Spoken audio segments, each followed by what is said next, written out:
ಅಖಂಡ ದೇವದುರ್ಗದ ವೀಕ್ಷಕರುಗಳ ನಮಸ್ಕಾರ.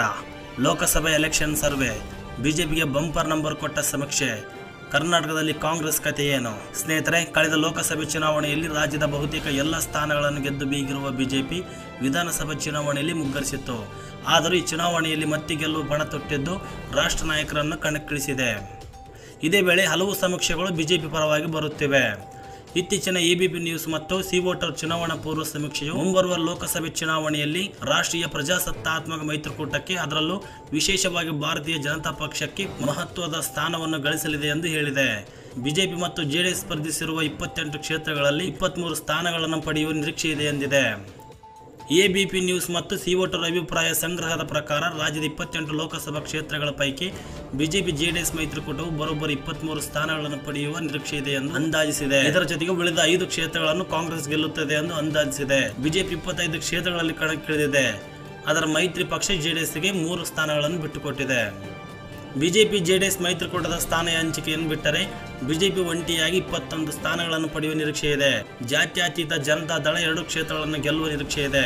ವಿಧಾನಸಭೆ ಚುನಾವಣೆಯಲ್ಲಿ ಭರ್ಜರಿ ಗೆಲುವು ಕಂಡಿರುವ ಕಾಂಗ್ರೆಸ್ 5 ಸ್ಥಾನಗಳಿಗೆ ತೃಪ್ತಿ ಪಡಬೇಕಿದೆ ಎಂದು ಸಮೀಕ್ಷೆ ಹೇಳಿದೆ. ಚುನಾವಣಾ ಆಯೋಗವು ಮಾರ್ಚ್ 16ರಂದು ಲೋಕಸಭೆ ಚುನಾವಣೆಗೆ ದಿನಾಂಕ ಘೋಷಿಸಿದೆ. ಇದರ ಪ್ರಕಾರ ಏಪ್ರಿಲ್ 26 ಮತ್ತು ಮೇ 7ರಂದು 2 ಹಂತದಲ್ಲಿ ಕರ್ನಾಟಕದಲ್ಲಿ ಮತದಾನ ನಡೆಯಲಿದೆ. ಇನ್ನು ಬಿಜೆಪಿ ಜೆಡಿಎಸ್ ಮೈತ್ರಿ ಪಾಳಯದಿಂದ 3 ಮಾಜಿ ಮುಖ್ಯಮಂತ್ರಿಗಳು ಚುನಾವಣಾ ಕಣಕ್ಕಿಳಿದಿದ್ದು ಕರ್ನಾಟಕದಲ್ಲಿ ಚುನಾವಣಾ ರಂಗವು ಸಾಕಷ್ಟು ಕುತೂಹಲ ಮೂಡಿಸುತ್ತಿದೆ. ಬಸವರಾಜ ಬೊಮ್ಮಾಯಿ ಹಾವೇರಿ, ಜಗದೀಶ್ ಶೆಟ್ಟರ್ ಬೆಳಗಾವಿ, ಎಚ್.ಡಿ. ಕುಮಾರಸ್ವಾಮಿಯವರು ಮಂಡ್ಯದಿಂದ ಲೋಕಸಭಾ ಕಣಕ್ಕಿಳಿದಿದ್ದು ಕಾಂಗ್ರೆಸ್ ಆಡಳಿತದ ರಾಜ್ಯದಲ್ಲಿ ಚುನಾವಣಾ ಪ್ರಚಾರದ ಕಾವು ಹೆಚ್ಚಿಸಿದೆ. ಬೊಮ್ಮಾಯಿ ಮತ್ತು ಶೆಟ್ಟರ್ ಅವರು ಬಿಜೆಪಿಯಿಂದ ಲಿಂಗಾಯತ ಸಮುದಾಯಕ್ಕೆ ಸೇರಿದವರಾಗಿದ್ದರೆ, ಒಕ್ಕಲಿಗರಾದ ಕುಮಾರಸ್ವಾಮಿಯವರು ಜೆಡಿಎಸ್ ಅನ್ನು ಮುನ್ನಡೆಸುತ್ತಿದ್ದಾರೆ ಮತ್ತು ಮಾಜಿ ಪ್ರಧಾನಿ ಎಚ್.ಡಿ. ದೇವೇಗೌಡರ ಪುತ್ರರಾಗಿದ್ದಾರೆ. ಕರ್ನಾಟಕದ ಒಟ್ಟು 28 ಲೋಕಸಭಾ ಸ್ಥಾನಗಳ ಪೈಕಿ ಬಿಜೆಪಿ 25ರಲ್ಲಿ ಸ್ಪರ್ಧಿಸಿದ್ದರೆ, ಕಳೆದ ಸೆಪ್ಟೆಂಬರ್ನಲ್ಲಿ ಎನ್ಡಿಎಗೆ ಸೇರ್ಪಡೆಗೊಂಡಿದ್ದ ಜೆಡಿಎಸ್ 3ರಲ್ಲಿ ಸ್ಪರ್ಧಿಸುತ್ತಿದೆ.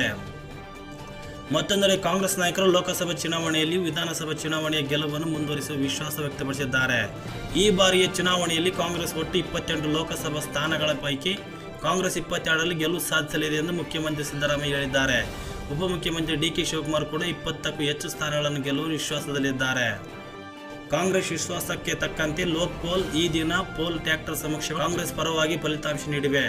ಕಳೆದ ವಿಧಾನಸಭೆ ಚುನಾವಣೆಯಲ್ಲಿ ಫಲಿತಾಂಶಕ್ಕೆ ಅತಿ ಹತ್ತಿರವಾಗಿದ್ದ ಸಮೀಕ್ಷೆಯನ್ನು ಹೊರಹಾಕಿದ್ದ ಲೋಕ್ ಪೋಲ್ ಈ ಬಾರಿಯೂ ಕಾಂಗ್ರೆಸ್ಗೆ ಅಧೀನ ಸ್ಥಾನ ನೀಡಿದೆ. ಲೋಕ್ ಪೋಲ್ ಅಂತಿಮ ಅಂಕಿಅಂಶದ ಪ್ರಕಾರ ಬಿಜೆಪಿ ಈ ಬಾರಿಯ ಲೋಕಸಭಾ ಚುನಾವಣೆಯಲ್ಲಿ 11ರಿಂದ 13 ಸ್ಥಾನಗಳನ್ನು ಮಾತ್ರ ಗಳಿಸಲಿದೆ.